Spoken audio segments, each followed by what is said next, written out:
তুমি কি জানো তোমার পদবীর ইতিহাস? কোথা থেকে এলো তোমার পদবী? আমি বলছি, আদিশু রাজা জয়ন্ত গুপ্ত যুগে কান্যকুব্জ অর্থাৎ কনৌজ থেকে 5 জন ব্রাহ্মণ ও 5 জন কায়স্থকে এই বঙ্গে নিয়ে আসেন। 5 জন ব্রাহ্মণ উপাধ্যায় হল শাণ্ডিল্য গোত্রীয় ক্ষিতীশ, ভরদ্বাজ গোত্রীয় মেধাতিথি, কাশ্যপ গোত্রীয় বিতরাগ, বাৎস গোত্রীয় সুধানিধি ও সাবর্ণ গোত্রীয় সৌতরী। এবং 5 জন কায়স্থ হল পুরুষোত্তম দত্ত, মকরন্দ ঘোষ, দশরথ বসু, কালিদাস মিত্র ও দশরথ গুহ। এই 5 ঘর কুলীন কায়স্থ বাদ দিয়েও সময়ের সাথে সাথে আরও 8 ঘর সিদ্ধ মৌলিক কায়স্থ ও 72 ঘর সাধ্য মৌলিক কায়স্থ নামে পরিচিত হল। ঘোষ, বোস, মিত্র, গুহ ও দত্ত এরা ছিলেন মূল কুলীন কায়স্থ। তবে বিশ্বামিত্র গোত্র বাদ দিয়ে বাকি কোনো মিত্র পদবী কায়স্থ নয়। 8 ঘর সিদ্ধ কায়স্থ হল দে বা দেব, সেন, কর, দত্ত, সিনহা, পালিত, দাস ও গুহ। দক্ষিণ রাঢ়ী, ঘোষ, বসু ও মিত্র কুলীন থাকলেও তাদের মধ্যে অনেকেই সময়ের সাথে সাথে কুলীনত্ব হারান।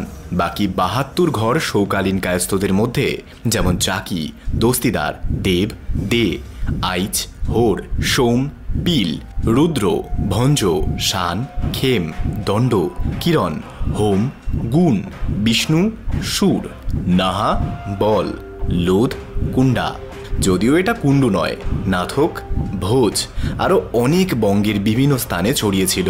এই পদবীর একাংশ বারুজীবীরাও গ্রহণ করেছিল। সুতরাং তৎকালীন 72 ঘর কায়স্থ কারা কারা ছিল এগুলো গোত্র অনুযায়ী নির্ধারণ করা উচিত। এই কায়স্থদের মধ্যেও ভাগ ছিল।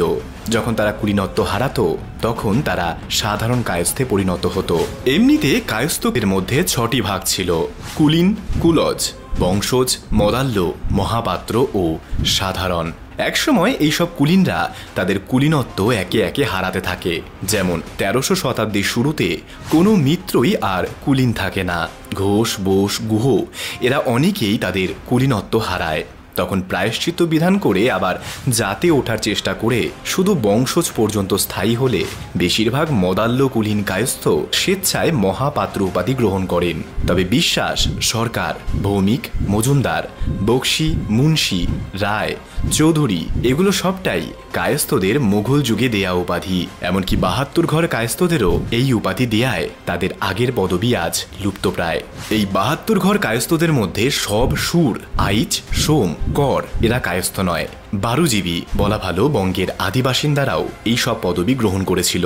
তাই বেশিরভাগ কায়স্থ আজ কুলীনত্ব থেকে পতিত হয়ে সাধারণ কায়স্থতে এসে অনেকেই রায়, সিংহ, সমাদ্দার, তরফদার ইত্যাদি উপাধিতে ভূষিত হয়েছে।